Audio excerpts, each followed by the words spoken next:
Welcome to Complete Edition, the podcast between a PlayStation Trophy Hunter and an Xbox Achievement Hunter. This is episode 9. I'm your host, Compulsive Nerd, and I am joined by my co-host, AJ.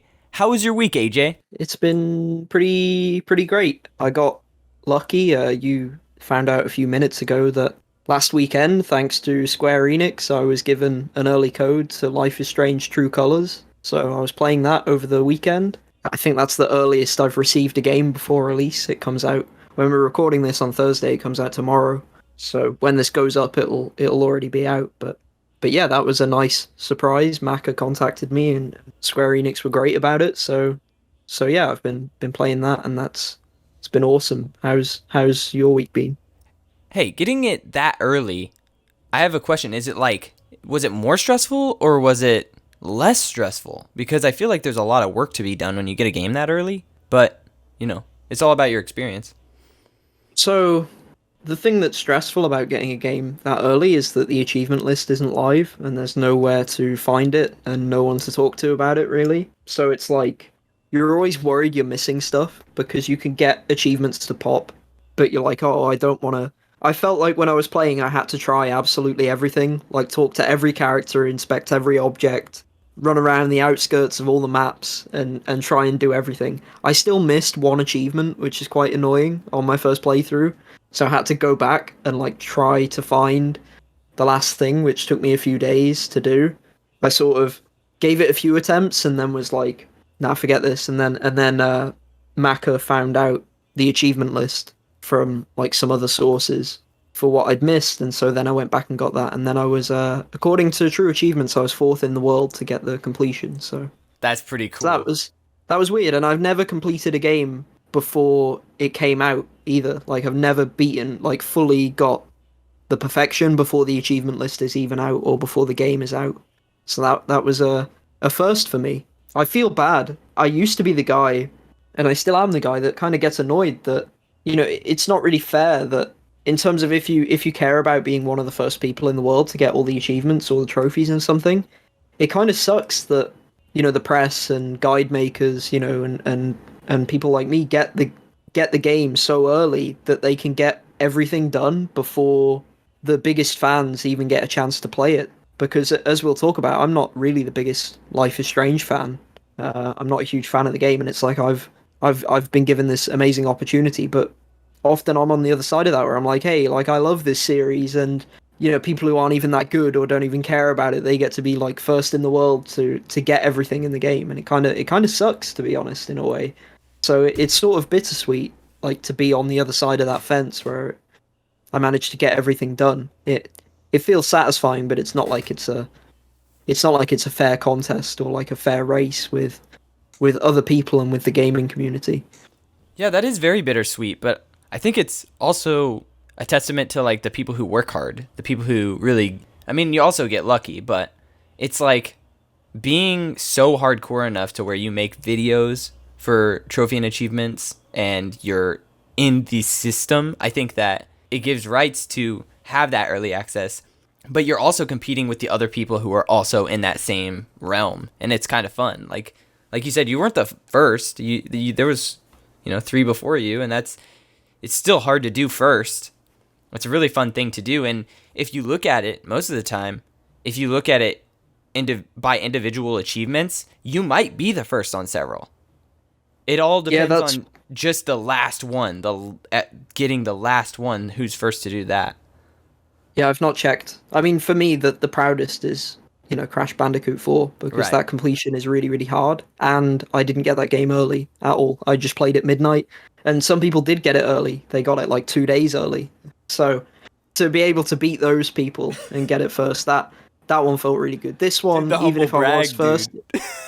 if I was first, it's like the achievements are easy, and then also I feel a bit like a scumbag because it's like 99% of gamers didn't even get a chance to start the game to get the first achievement. So it feels more hollow in terms of the experience. But I mean, it's very rare that a game comes along where you even get the opportunity to be among the first. And it's not really a factor for me for almost any game. in terms of it's not something I really care about. It's not something that if you were purely focused on that, you'd just never have a backlog and you'd never have old games. And I love older games, so it's not a huge deal or anything. Right. And week after week, AJ becomes more and more professional. It's pretty lit. As for my week, dude, I went to the meet and greet and I had a damn good time. I talked to a lot of trophy hunters. It was really, really fun. I felt like no matter where I went, there was always someone to talk to about trophies, and it was so strange to be in an environment like that. I've been in gaming events before, but I've never been so comfortable to just disagree so hard with everyone. You know what I mean? Like, I gave Maple so much shit that weekend, dude. So much. It was fun. Man, I hope that you can come out next time, because there would be times where we were all like laughing and having a good time, and we're like, we wish Addy and AJ and other guys like Locke were here, It's like, it was so much fun. So much fun. Yeah, the event looked great. Yeah, it was really. I saw a lot of the pictures and stuff. Yeah. Yeah, absolutely was. And in terms of that, we didn't play much video games. We spent most of our time talking, drinking, and just arguing about video games, which was really fun. But on the flight, I started to play Lone Survivor, and this is like a pixel art game that's also like horror based. And I put my headphones in and I started the game, and it was on Vita, and it said, play this in a dark room with the volume really loud. And I was like, shit, I'm on a plane. I was like, am I doing this game a disservice? So I put it down, just listened to a podcast kind of on my way there. Then I kind of hung out that weekend. And I mean, to mention beforehand, I did platinum Persona 4 Golden. It's number 211. The final like secret boss was such a hard boss. So hard. Sometimes it frustrates me when there's turn-based and then the boss has a move that just completely wipes you out in one hit, and it's like nothing you can do. It's like you can't guard, you can't do anything. It's just over because it's a 9999 damage. It's like, what the fuck?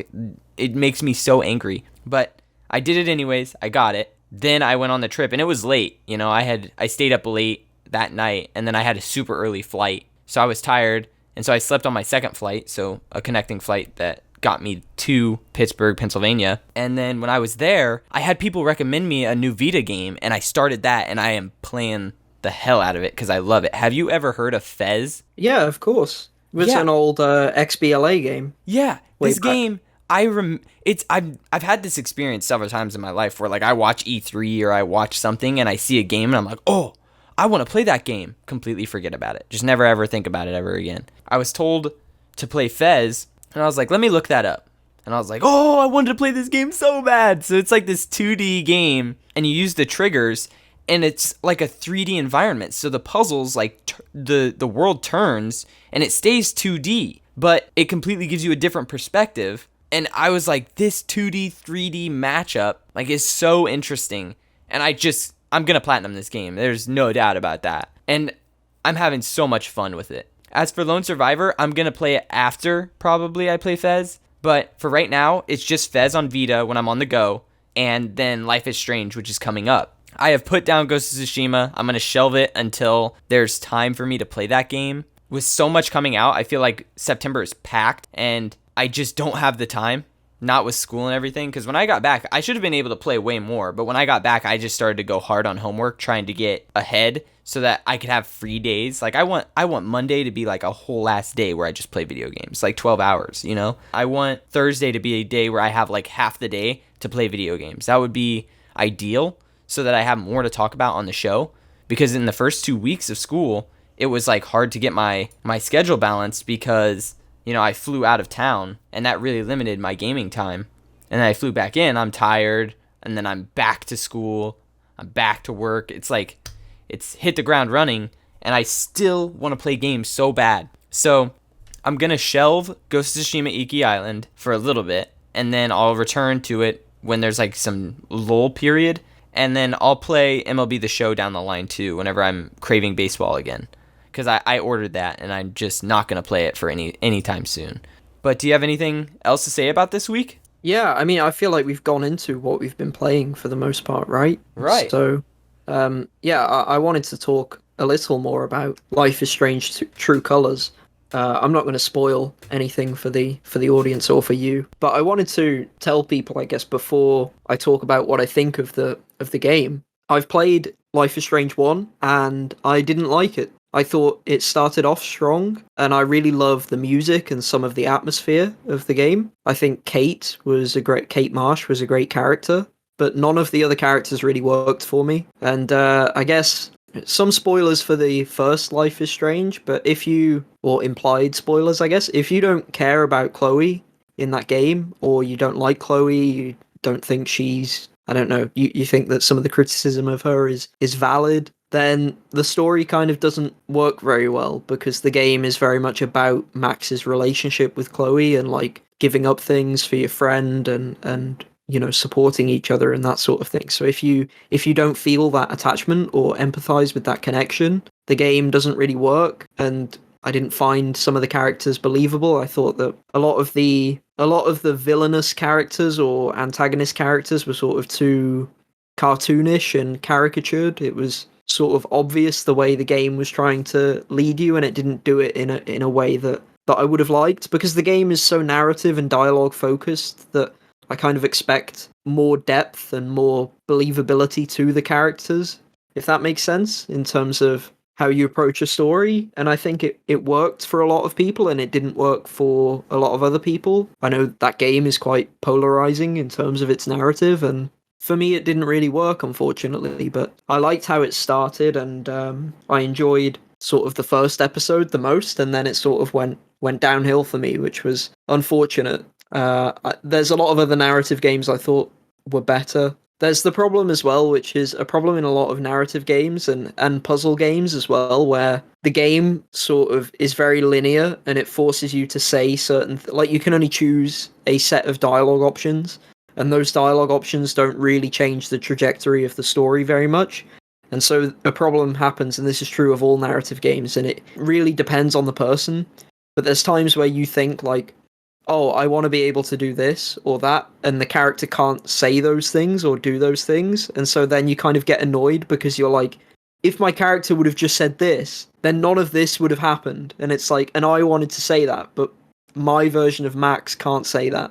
And people had that problem with 12 Minutes too, where it's like they wanted to be able to say certain things to the cop and they can't say those things, and because of that, things happen in a certain way, and it's like they're quite frustrated because their solution, or what they think is a solution, isn't even being explored. And I had a little of that in Life is Strange Season 1 or Life is Strange 1. And then I never played Season 2, and I never played Before the Storm. I heard Season 2 was terrible.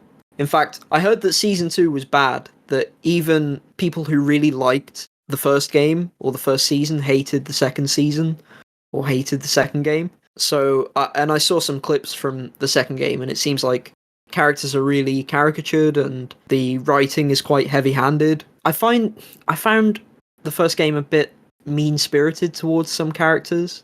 It seems to be really unsympathetic towards some of the antagonists, and then gives characters like Chloe a lot of opportunities to do right and to sort of turn her life around in ways that other characters aren't really given that. And again, it sort of rubbed me the wrong way in that sense. I think in 2 they help address some of that stuff. I think you get to see arcs of more terrible characters and you feel more for them, and they change because that's what people do. And I think that's where a lot of people go wrong with Life is Strange 1 is I've known people like some of those people in that town. They might be like caricatures, but sometimes people just exist like that, and that's fine. Like, that's just how it is. Working at, like, for example, Chloe's mom just working at a restaurant in a small town for her whole life. Like, there are people that exist like that. And I think that having such a, like, grounded and real, like, type of people in a game where you're telling an emotional story, I think that keeps the world grounded. And no, but that's the problem for me. I didn't find them realistic. I was right. just like some of these. I think the problem is, I guess I should say, the characters that the game clearly wants you to like, I didn't like them. And so then the characters that the game clearly wants you to dislike, like David and the obvious antagonists, Victoria and all of those. Right, the characters you're not supposed to like, I didn't like, and then the characters you're supposed to like, I also didn't like. So I'm just like, I just hate everyone, so I just don't care at that point, right? So Right.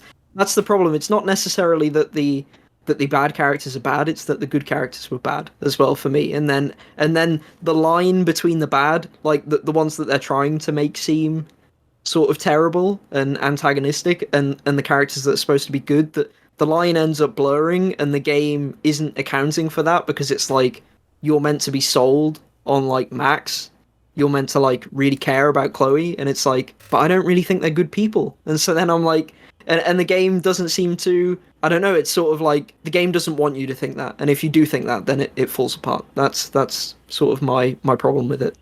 That's a good criticism. And that's mostly what happens with the Life is Strange series. So I'm really interested to play the new one.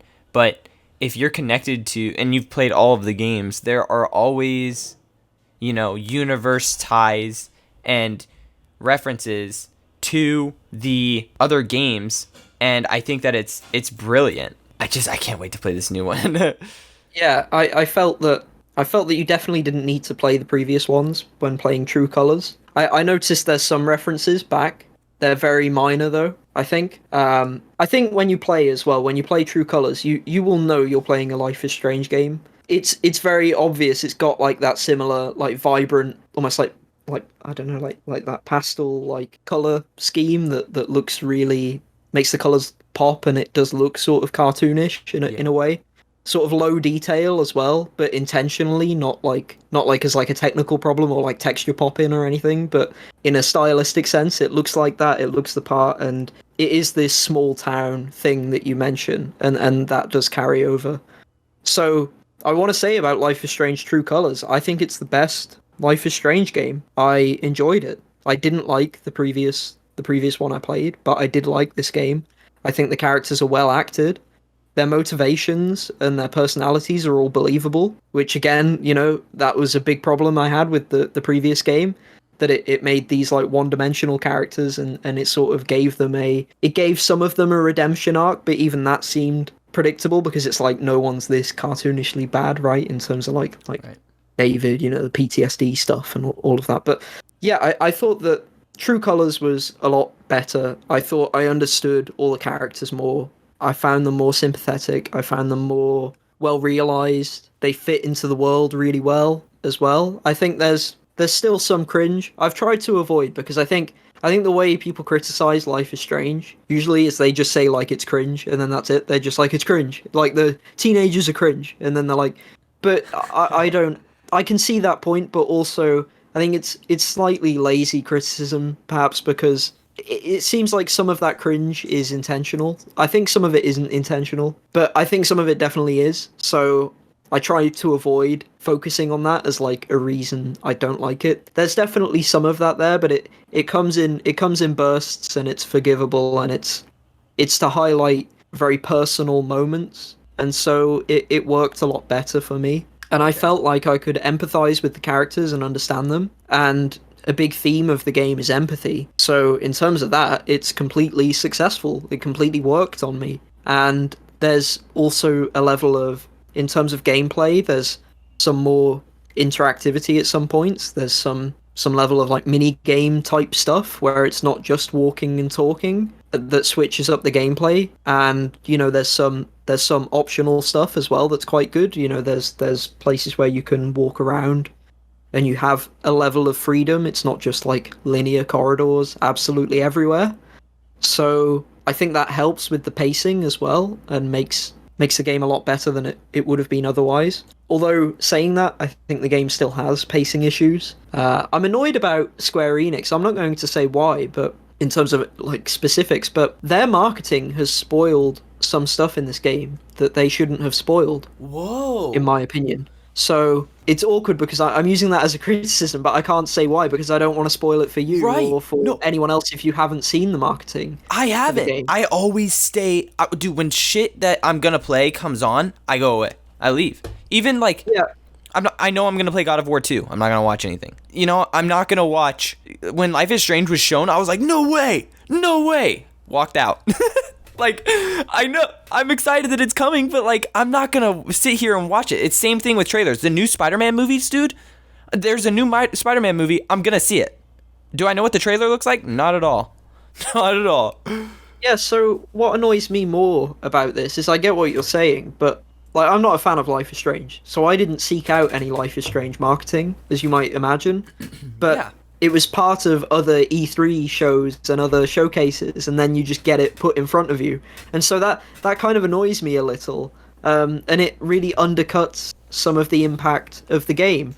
I'm sure some people will know what I'm talking about, maybe not, but it kind of sucked. And then there's some pacing issues related to that, where it's like huge events happen. You know, I mean that's not a spoiler, right? Huge events happen, and then you sort of return back to normal for a while, and that is always a problem in games. I know that there's a criticism of Fallout 4 and some other games, because in Fallout 4, right at the start, your son is taken away from you, and then instead of like going to like find him and like follow the main story, you can do a bunch of bullshit side stuff, or then even the main story stuff, you get involved with the Minutemen and you like capture settlements and stuff, and it's totally irrelevant to the story, and it gives you this this disconnect between your character, who is this father who's lost his son, and then the actual gameplay and the stuff that you're doing as a player. There's this, like, I don't know, maybe I can be pretentious and say ludonarrative dissonance, because that's what people call this stuff, right?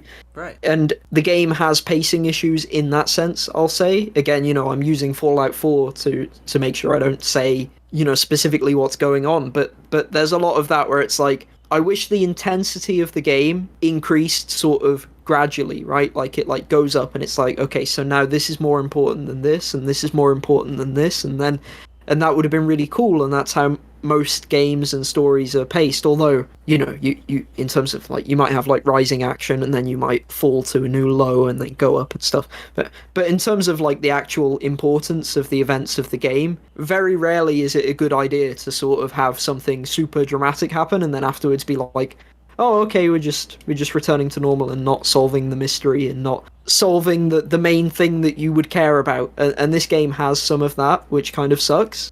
I will say the filler content that I'm essentially referring to is good filler, so it's not terrible. It's not brilliant, but it's not as bad as it could be, because the stuff that you do is still pretty good at times. And the game, in terms of pacing, goes very, very slow sometimes. But I think the game does that to its advantage, because like I said about the characters are given room to breathe. You can talk to them a lot. They change, they adapt, they're interesting. And if the game was faster paced, you would probably lose some of that. So the game doesn't have this perfect balance of pacing. It gets away with it because of how good the characters are. And then in terms of the town, the game takes place in the town of Haven, and it's very dense, and there's some freedom, and it's great. I really liked that. Again, you know, I'm really trying to avoid being spoilery. It's tough because it's, you know, it's a narrative focused game, so Right. But in terms of one criticism, I don't think the game does a very good job with choice and consequence. So there's some fun decision making stuff in there, but the decisions aren't wide branching, really.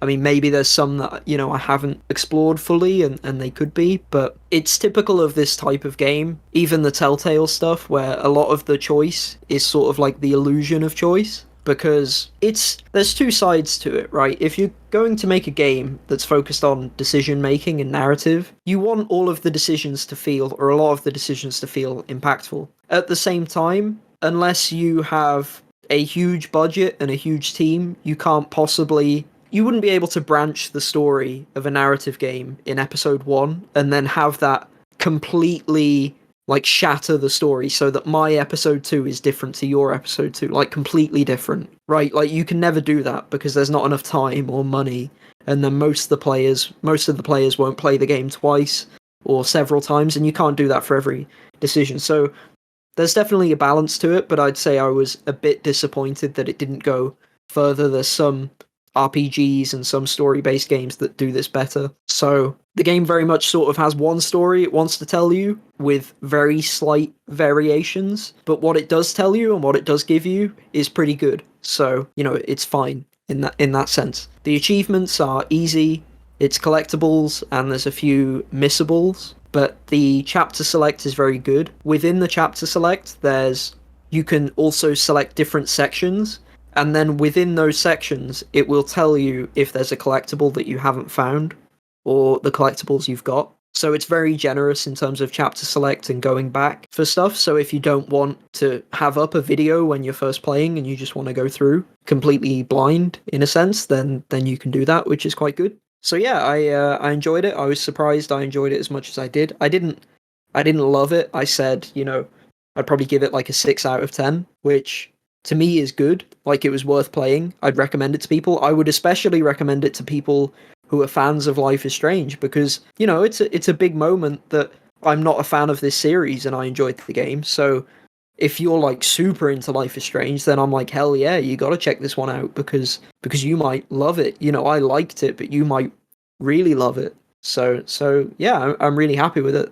I'm really excited to play it. I really am. I wonder how, just because it carries so much weight when you say you're not a fan of the other ones, but then this one, and it's like, I'm such a big fan of the other ones, and how will that make me feel about this one? Is it going to go the opposite direction of what I want, or is it more in the direction that the people who didn't like the Life is Strange, the direction they wanted? It's so up in the air, and like, I can't wait to talk about it. Do you want to do a spoiler cast next week? We could do. Yeah, I was going to say, the one thing I have reservations about is it seems a little expensive. I think it's like £60 here. Wow. I think it could be 40, It could be sort of 2/3 of a full price game. To be fair, it did take me about 15 hours, so that's acceptable, but it's not a very involved game. Yeah, I'm not sure. I'd maybe, so if I was recommending it to just like a regular someone who has no opinion on Life is Strange, I would probably say maybe wait for a sale unless you think you're going to be super into it, because it really is a game you will play it once and then that's it, and you'll probably have a good time with it. I don't think you'll have a great time unless you're already a fan. Then exactly. Then it's a wholehearted recommendation at that point. So yeah, I think maybe it's a little pricey because obviously I didn't have to pay for the game, and I got to play it early as well. So in a sense, I had my opinion completely disaffected or unaffected. Like, I hadn't seen any reviews. No one else had talked to me about it. I'd just been playing it on my own before a lot of other people. On the other hand, I got the game provided to me for free, so if you know you've paid for it, you're probably going to go in and be more critical. Like, this thing better not waste my time. So yeah, I don't know if I'd recommend it to everyone at full price, but if you're a Life is Strange fan, you got to get on it straight away because. Oh yeah, I don't want this spoiled for me. Like, that's a big thing with narrative games, is like when it is straight narrative, you don't want to be late, because that's whenever you get spoilers. People just throwing them out. They're like, well, I can't talk about gameplay. There is none. Like, it's all game. It's so much about the narrative.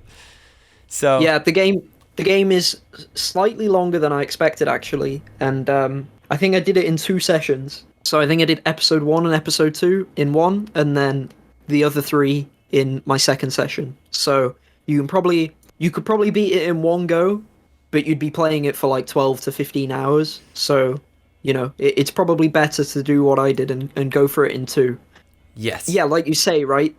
So there's 5 episodes or 5 chapters, but if you did like one chapter, if you did like 5 sessions to beat it, there's probably going to be a lot of spoilers online by then. So yeah, I'd also recommend getting through it pretty fast, because it is a game that it can be spoiled. So you've got to, because it's so story heavy.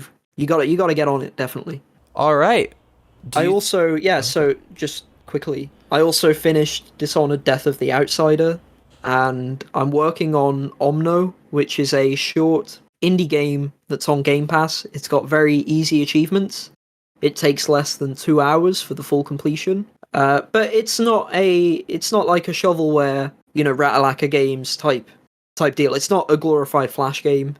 It's clear a lot of effort went into it. I think it was only made by like 2 people. And it reminds me of sort of that, that Abzu and Journey type of game. Like, it's very minimalist. It's sort of focused on the experience and the beauty of it. Art, yeah.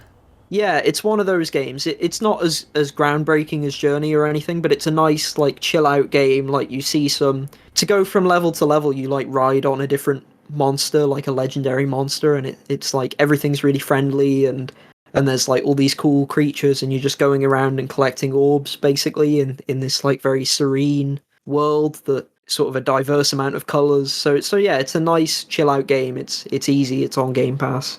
There's guides for it that you can just follow it for an hour and 40 minutes. And yeah, I'm about, I don't know, like a third through the game. I got distracted by something, but I'm going to go back to it and finish it. And yeah, it's totally fine.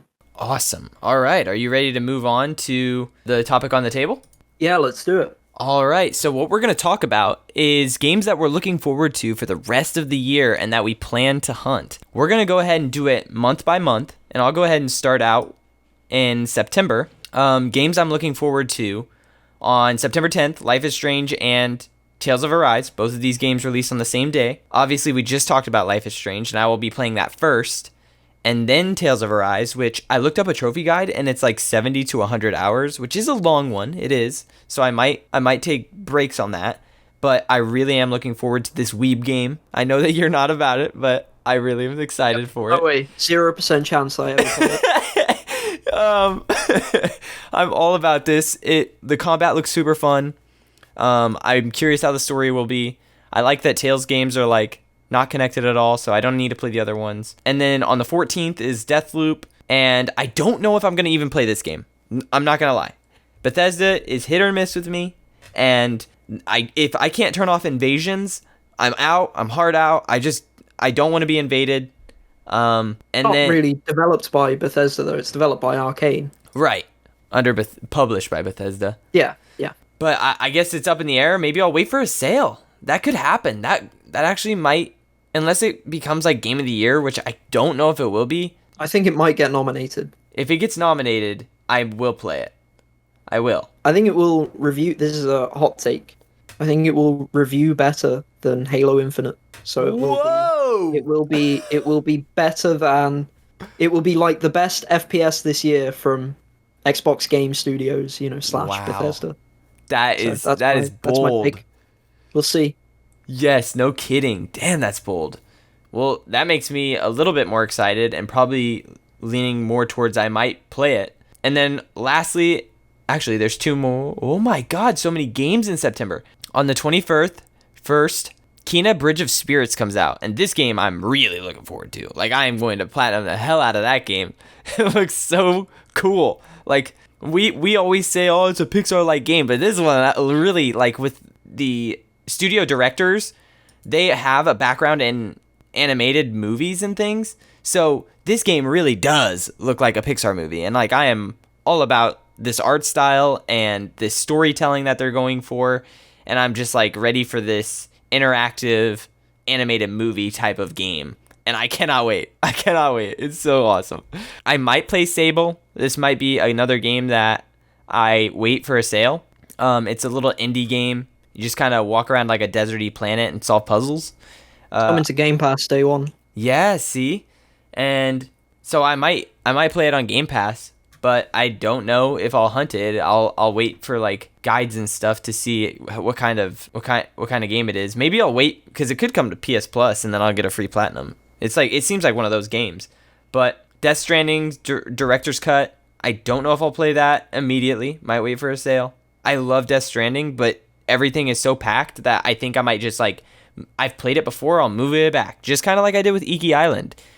I've played Ghost of Tsushima. I can move it back because there's other games that I have not played yet. And that's what I'm trying to do.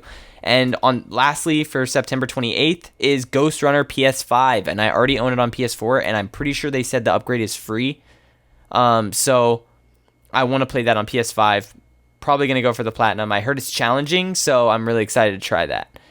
And that is what I'm looking forward to in September. Dude, stacked month. Yeah, for me, I think October is slightly more stacked, but yeah, for my September, so I've just looked up the dates for mine. So September 9th is Nuclear Throne, which has come out on Game Pass and Xbox. It's been out for a while on PC and other systems. I've heard good things about Nuclear Throne. It's one of those like oldish roguelikes. It's sort of a bullet hell roguelike, and I'm not sure how the achievement list is. So I'm considering it. I'm not like immediately going to jump into it. Most likely, I'm going to like scan out the achievement list and see how I like it first, because I don't necessarily want to commit like 300 hours to it. And then on September 9th, The Artful Escape is also out. So that game has reviewed better than I expected. It's got an 80 on OpenCritic right now. It's on Game Pass day one. Annapurna, they seem to publish quite a lot of pretty good kind of indies, essentially. You know, they publish 12 minutes as well, and their games usually are quite short as well. They're quite short, they're quite interesting and unique. So that's on my radar. I might do it. It should probably take like 8 hours to beat it. So yeah, I'm considering that. I'm considering Sable, as we mentioned, on September 23rd. But you know, both Sable and The Artful Escape, they seem like interesting, short, chill indie games. And then also on September 23rd, Diablo 2 Resurrected comes out. So I've never played the original. I've never played any of the games in that series. So if it reviews well, I'll maybe consider playing it and giving it a try. I was always considering Diablo 3 when it came out, but I heard so many mixed things, and the launch for that game was terrible, and everyone was like, Diablo 2 is one of the best games of all time, so, you know, play that one. So now seems like a good opportunity for that. I might do it, but like you say, ever since basically August, the game releases have started coming in thick and fast, so there's going to be a lot of competition for my time in terms of all these games. Absolutely. And if we move on to October, for me, this is where games actually start to slow down for the rest of the year, which is kind of good because I can catch up on all those September games that are going to become backlog games. Most likely, I will wait on Deathloop and then play Kena Bridge of Spirits before that, because I very much am a one game at a time, unless it's mobile and PS5. Like, I'll play those two at the same time, but I'm not going to play. I usually don't start MLB The Show and then pick up Ghost of Tsushima and then start playing Kena and then play Deathloop as they release. I want to finish things. I'm not one to just move on without finishing something. In October, I only have 3 that I'm excited for, and one of them is something that I probably will wait for a sale, to be honest. And the first one, Far Cry 6, I'm there day one. I love the franchise. I think the Ubisoft formula in that game hasn't worn out on me. I don't know what it is. Maybe it's because of the checklist gamer that I am. Maybe it's comfort. I don't know. It's just like, I love these first person shooters where you just go around, take outposts, hunt, you just take down villains. Like, that's it. You know, the collectibles generally aren't super, like, they don't make you get all the collectibles in the Far Cry games. So if they did that this time, that'd be infuriating. But most of the time it's like, get 20 of the collectible or something like that. So I'm really looking forward to Far Cry 6 on October 7th. And then in the middle of the month, or late in the month, House of Ashes from the Dark Pictures and Anthology series, that releases.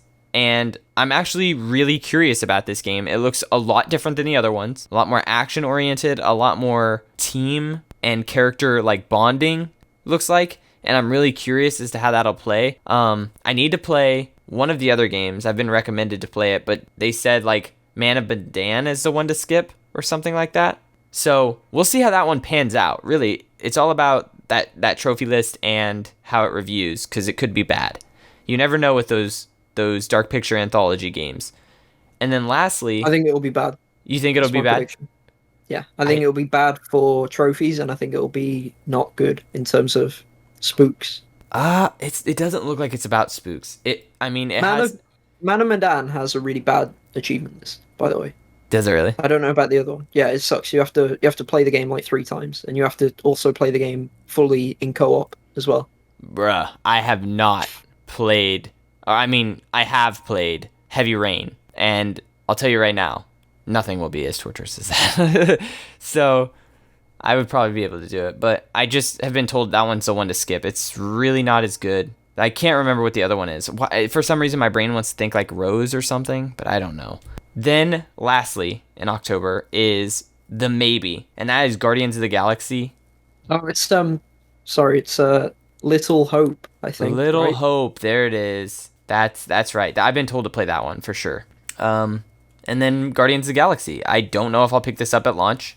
This isn't a game that I'm gonna be like spoiler sensitive for. I mean, it's Guardians of the Galaxy. I imagine it will be dumb fun, but it all depends on how they roll this game out. Because I'm not gonna be into this game if they're gonna have DLC support over and over and over and over again. I'm like, just won't deal with it. I won't deal with it. And I'll wait for reviews because it could be bad.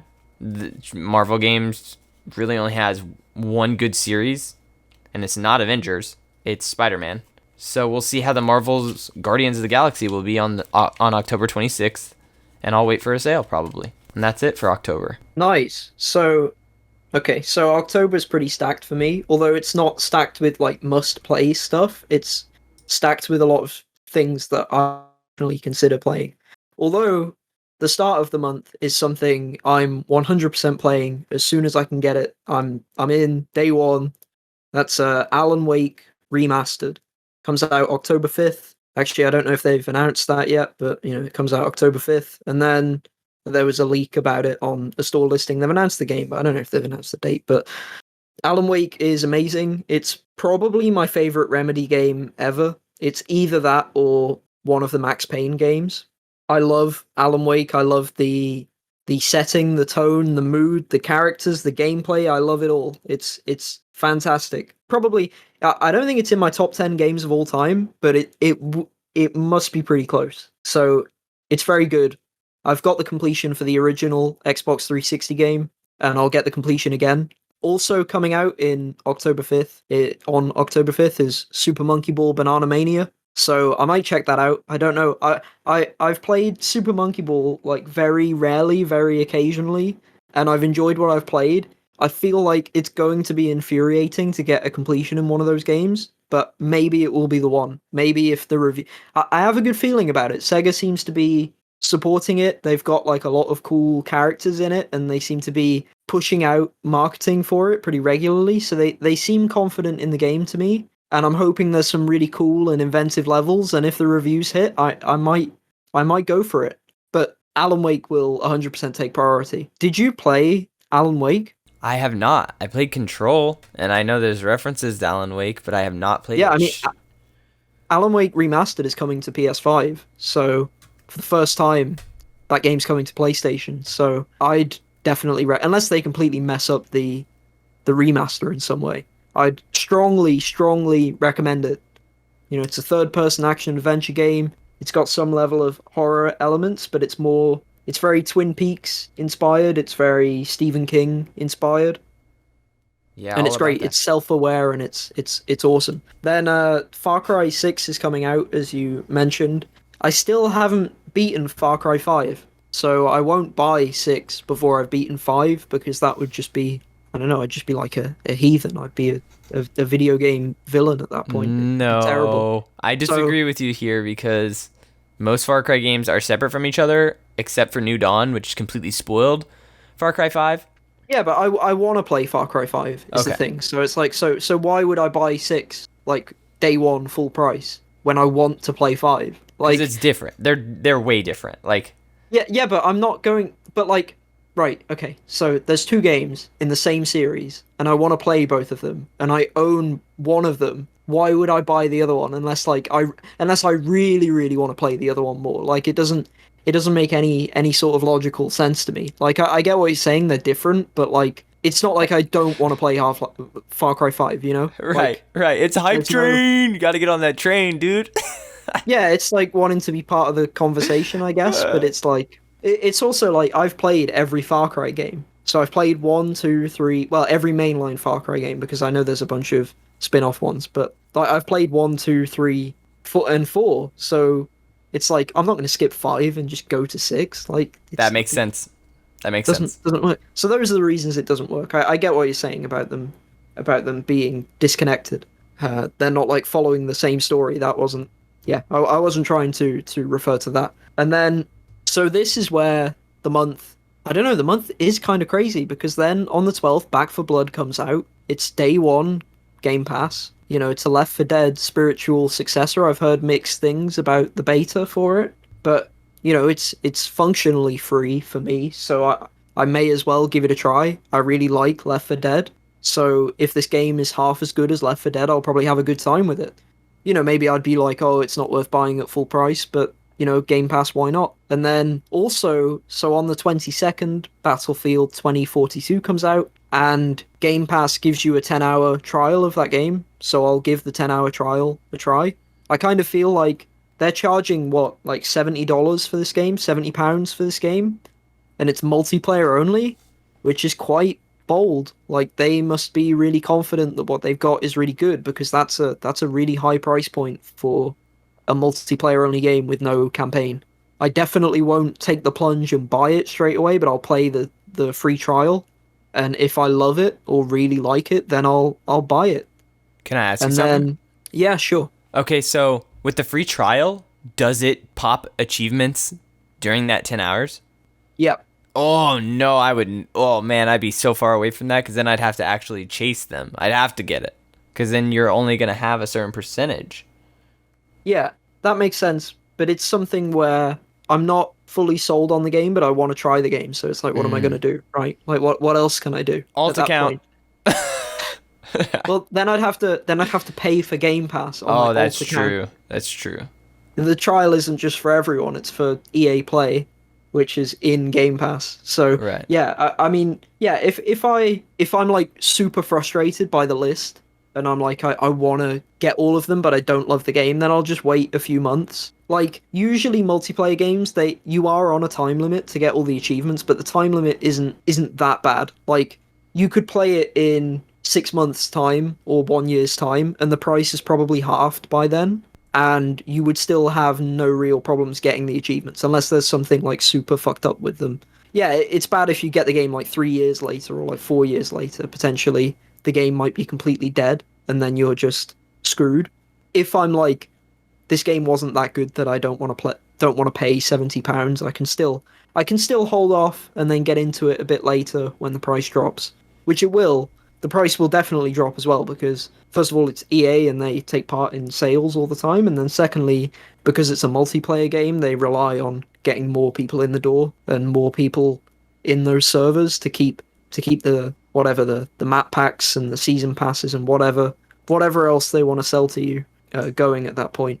And then Absolutely. on the 26th is Guardians of the Galaxy, and on the 28th is Riders Republic.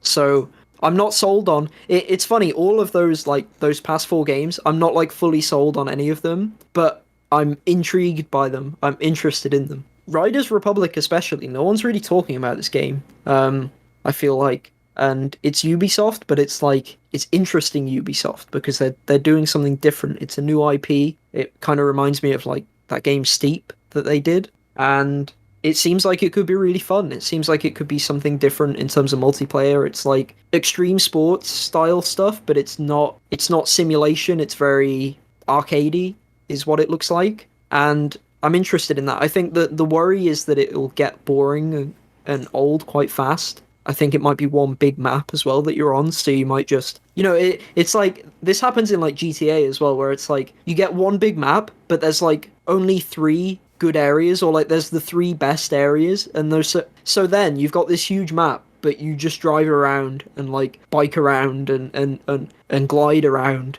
those three areas all the time, and then it gets quite boring. So there's the risk of that for that game. But yeah, none of them seem like 10 out of 10 games, but they're all interesting enough that I'm probably going to check at least some of them out.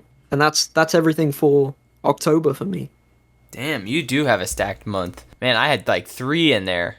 And then November, dude. This is a time where I am going to spend this month straight up playing the Halo franchise, the entire thing. Because at this point, it's like I have nothing to do, and then Halo will be coming in December. So I need to play all of them and get caught up so that I know what the hell's going on in Infinite. Yeah, that makes sense. I mean, they seem to be sort of soft rebooting after 5, kind of. It's a continuation, but I think hopefully they're throwing a lot of the dumb shit in Halo 5 out. Yeah, no, that's a great time to do it. The games aren't very long. I get some pushback on this, but each Halo game takes me about 5 hours, like 5 hours each, even if I'm not rushing. But I think for most people, they're probably 8 or 9 hours. I guess as well, if you've seen, like, when I play them now, I've seen all the cutscenes before, so that helps. But yeah, those games, they're still pretty short. Yeah, you can definitely get through them. November for me, it's quite annoying because it's got two big games, and both of them are right next to each other. So the latest Call of Duty entry is coming out November 5th, and then Forza Horizon 5 is November 9th. I think Forza will probably be a much better game than the next Call of Duty. I have a feeling this Call of Duty is going to be like a low point for the series. I think Sledgehammer aren't the greatest COD devs. I think they don't seem to be. I think World War II is a really interesting setting still, even now, even with it being oversaturated, but I don't think nothing about this game has indicated to me they're going to do anything interesting with the setting. You know, like obviously like Wolfenstein isn't, it's like alternate history stuff. It's not World War II, but like those games use World War II and they use the Nazis and all this stuff. They use it in a really interesting and compelling and unique way.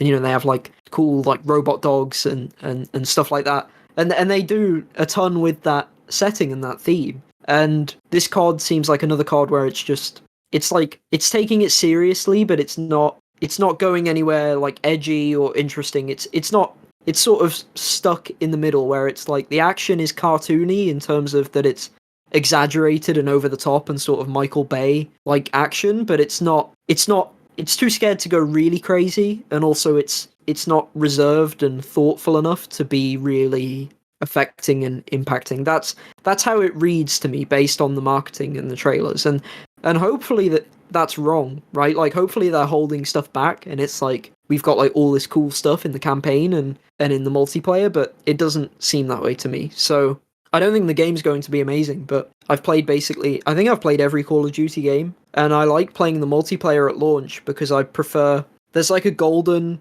time period where a new COD comes out and no one knows like the meta weapons and people play in more interesting ways to play against before everyone like uses the exact same gun and goes to the exact same angles to shoot at you from, like that people actually play the maps in more interesting ways.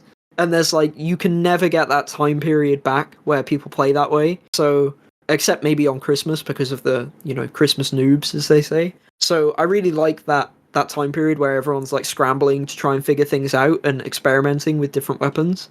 Because it makes me feel like I can experiment with different stuff and mess around a bit more. So I basically am guaranteeing I'll play it at launch, even though I'm not that hyped for it. And then Forza Horizon 5, I think it's probably going to be spectacular. Playground games don't miss. They haven't ever missed, especially in that genre, right? Like they pretty much are only known for racing games. So, I'm not as confident in Fable, which they're making, but in terms of Forza Horizon, it feels like they've got that series on lock in terms of they know exactly what they're doing. And yeah, I'm looking forward to it. I feel like I'm not like a super car guy or anything, and I'm not really obsessed with the series, but I'm looking forward to it, and I'm thinking that I'll get like a solid few hours out of it at least, and it'll be cool to play it, hopefully with some friends as well. That'll be pretty cool, because there's a lot of multiplayer and shared world stuff in that game, and in all the Horizon games. And then, yeah, that's my November. So it's only 2 games, but I've got a lot to say about them, and they are like huge tentpole releases for Activision and Microsoft. I'm with you on the Call of Duty stuff. I don't get upset when I see a game set at World War II. I think it's an interesting setting, and I'm always down for more stories there. And with the unbelievable blockbuster budget that Call of Duty has, their stories they slap, dude. And even if they're not like the greatest story ever, you could just see how much it costs just by playing it. It's like the set pieces and shit are so insane. And usually I just get onto a friend's account and play it that way, like the campaign, just to play it. But of late, Call of Duty's been nailing their campaigns and their trophy guides or their trophy lists. So I usually do platinum them, and it's usually like a 5 out of 10 or something like in the middle where it's hard, but it's not like impossible. And I really like when they do that. So we'll see how this one goes. And then later I'll decide if I want to grab that on sale or something. Yeah, veteran seems to be getting easier and easier in terms of the most recent Call of Duty games as well. And yeah, the lists have been good and the campaigns have been good. I will say though, again, this one's been made by Sledgehammer, and Sledgehammer they're probably the worst of the three, right? Of the Treyarch, Infinity Ward, Sledgehammer trio. I'd say Sledgehammer are the worst, but I still think that, like you say about COD, I think it's simultaneously underrated and overrated as a series because it's like all of the games are at least serviceable, right? They're always playable. They're always like you can have an okay time, and they don't demand too much of your time either, especially the campaigns. Like I feel like they're always consistently at least okay, and I think it's very rare for them to be amazing or brilliant, but they're always like okay to good, and very occasionally great or amazing. So I kind of feel pretty happy about getting it, which is odd, even though it is COD. Yeah. All right, let's talk about December. December I have two games, and the first one, something I'm very excited about, and I hope it does well, because if it doesn't, I don't know if I'll play it. On December 7th is Dying Light 2. I love Dying Light 1, and this game looks very different from Dying Light 1, which is fine. It still has the parkour and the first person going around the map and stuff, but it just looks different because there's more narrative choices and like a whole different vibe that I'm getting from it. But it doesn't change how much I loved the first one and how much the developers loved the first one. And I hope that 2 gets as much love as 1 did. But I don't know. It's taken such a hell turn in terms of the development cycle, where this thing was announced so long ago, then it's been delayed and delayed again, and we'll just see where it's at. We'll just see where it's at when it comes out. And then the last one for me is Halo Infinite, which I will be preparing for in November. And I don't know if I'll hunt that one. I just, I don't hunt on Xbox very much, and I just want to understand and be part of the conversation of Halo, because that's something that I've missed out on for so long. And where I'm at currently is Halo 2. So I have quite a ways to go to get to Halo Infinite, and I'm very excited about it. Yeah, so for me, December is just Halo Infinite. I'm interested in Dying Light 2, but again, I haven't finished the first game, and I want to go back to it. So I'll want to finish that first. Maybe maybe I'll do that before December because there's enough time for it, obviously. But so maybe that will be added. But yeah, Halo Infinite. I'm gonna play a ton of that. I'm gonna play the campaign, the multiplayer, everything. You said about hunting. Halo achievement lists are usually pretty difficult. There's usually, especially the Bungie games. The Bungie games usually had like 5 really really annoying achievements that you'd need to do. You'd need to do it on like co-op and on legendary with like 4 people, and you'd have to do it with like a weird combination of skulls. So you'd have to find like really good players, and then you yourself would have to be really good. And yeah, there's a lot of awkward stuff like that, and sometimes sometimes the multiplayer stuff is quite tricky as well. It'll typically be like Halo games, it's like 75% of the list is like really easy, or like you just get from like beating the campaign on legendary and getting collectibles and sort of playing a few multiplayer games, and then the last few can be a nightmare. I don't think I have Halo 5 completed. I think I maybe have Halo 4, the base list completed, but and I have Halo Combat Evolved Anniversary fully completed, and I have about half or like 2/3 of Master Chief Collection completed. So I'll go for the completion in Halo Infinite if it's feasible and if I like the game enough, but I'm not fully committed to it. It's not like I don't have like the flawless list of the Halo games. It's quite rare for me to get a full Halo completion. I think the lists have become easier since 343 have come in. I wonder as well because so the campaign and the multiplayer are separate downloads. Like if you go, because you can pre-install them now, they're totally separate, and that makes sense because the multiplayer is free to play, whereas the campaign you have to pay for it or play it on Game Pass. So it's probably like an easier way of like not forcing you to like imagine if you only wanted to play the free to play multiplayer. If you had to download all of the campaign as well to even like get into the multiplayer, I mean it would be kind of slightly annoying as like a business thing. I guess you'd be like, oh hey, why don't you buy it? You've already got it installed. Like you could kind of screw people over a little or tempt people over a little in that way. But I think it's separate downloads. And so that makes me wonder if it'll be separate lists, because Crackdown 3 has 1,000 gamer score for its multiplayer and then 1,000 gamer score for its campaign. So, and those were separate downloads as well. So I wonder if Halo will do that, if they'll do a separate list for the campaign to the multiplayer, which would be, I think I'd quite like that. I like that too. I think that's genius. Like, I'm just not you know that in my pet peeves, like multiplayer trophies is like my number one pet peeve. And if they separate that shit out, where I don't even have to play multiplayer, but I can focus on the campaign, that's awesome. That's like way better. It's actually the smartest way to do it. It's good for like Halo super fans as well, because it means you get 2,000 points and you get 2 lists. Like, if you really love the campaign and the multiplayer, you get like twice the number of achievements to go for. So yeah, I think that would be a good idea if they do that. That sounds like a win-win. That doesn't sound like there's any negatives to that. It's just the smartest way to do it. Yeah. So hopefully they do. And that's it. That's my December, just Halo Infinite. Yeah. Damn, dude, the end of the year is only 4 months away. Can you believe that shit? No, it's crazy. It is crazy. We counted our games before we started this, and it's like we have 12 games that we're going to play before the end of the year, right? Isn't that what you have? Yeah, I think I'm on 13. 13. Yeah.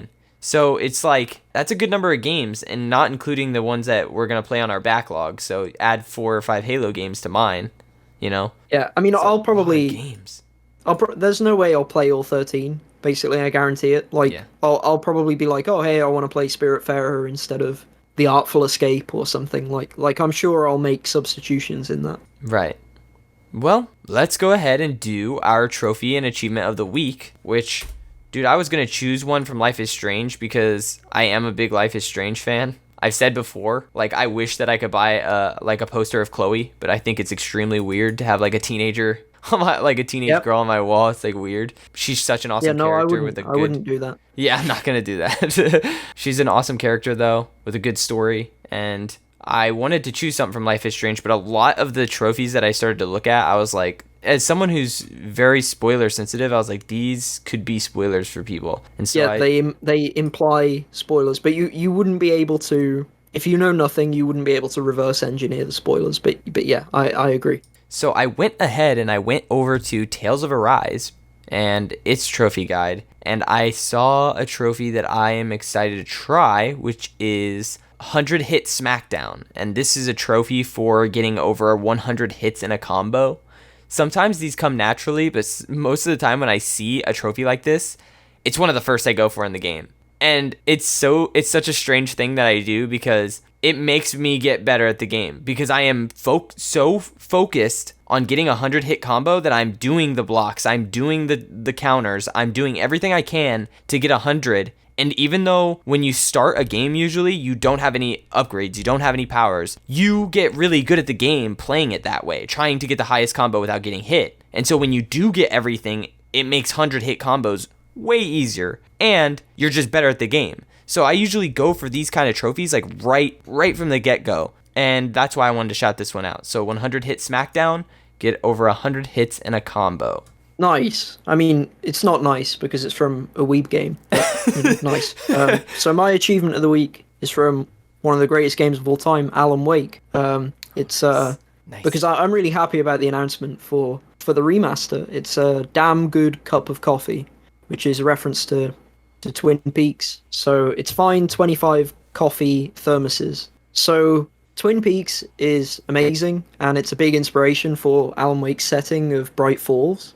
So it's my favorite achievement name in the list because of it being a reference to that, and Dale Cooper's love for coffee. And this game, though, I will say about Alan Wake, is it has a ton of collectibles, and a ton of different collectibles, and the thermos flasks are one of them, but they do collectibles really well, for the most part. The thermoses don't do anything, if I remember, but the other collectibles, there's these TVs that show you an episode of, it's called Night Springs, which is basically a reference or like an homage to the Twilight Zone. So you find these TVs in the world, and they're collectibles, and when you play them, it plays like a full episode of a Twilight Zone style show, which is essentially like supernatural or like scientific or sci-fi type sort of horror stories that usually have like a nasty ending to them. essentially, and they're really great. Like that attention to detail is awesome. That it's just in these collectibles that you can miss, and then other collectibles are these manuscript pages. And the way Alan Wake works is that the manuscript pages essentially talk about events in the game that are going to happen at some point or have already happened. And these collectibles are scattered through the game and they're not in order. So essentially, you can get a manuscript page and then you can read it, and it might give you like hints about like enemies that are coming up or like events that are coming up in the story. Or sometimes it'll be about something that's happened already, or like will give you extra context to it. It's really awesome. It's almost like the script of the game is like spread throughout as a collectible, which is a really weird and unique way to do collectibles. So I love the collectibles in the game. So find 25 coffee thermoses as a collectible related achievement. This game does collectibles pretty well, better than most games, I'd say. So yeah, again, play Alan Wake. Wait for the remaster, of course. The remaster's cheap as well on Amazon. It's £25. So it sounds like they're selling it for like a steal. They're selling it for like $40, I guess, or 35 or something. So yeah, check it out. The collectibles are good. The achievement list is good. The game is amazing. So shout out to that again. Yeah, you definitely make me want to play it. Well, I think that's it for our episode. Do you have any final thoughts, AJ? Yeah, I think I'm really going to be interested in. I haven't even seen any of the reviews for the new Life is Strange, so the game actually scored lower than I expected. Like after I played it, I was like, this is going to get like an 85 on OpenCritic, and it got like an 81. Wow. So I'm interested in like where people are like, oh, this sucks, or whatever, or where people are disappointed. And I'm really interested in, like we said about like how it could go the other way. I'm interested in if people who are huge fans of the previous games, if any of them come away from the new one and are like, this isn't that good. Like I'm really interested if someone has the opposite of me, where I didn't like the previous one and liked this one, if they have like the total flip of that. So I'm really interested to check that out. And if you feel that way, however you feel about the game, write in, and we'd love to hear about it. Absolutely. That was a great idea, because next week, if I finish it, I think we should do the spoiler cast, and it'd be nice to have other people's opinions on this game, because it's just so narrative focused. Yeah, thank you everyone for listening. Happy hunting. Peace out. See ya. Thank you so much for listening to Complete Edition. If you like the content, consider supporting us on patreon.com/completionclub. If you have any questions or would like to reach us, email completionclub@gmail.com. Thank you for listening to Complete Edition.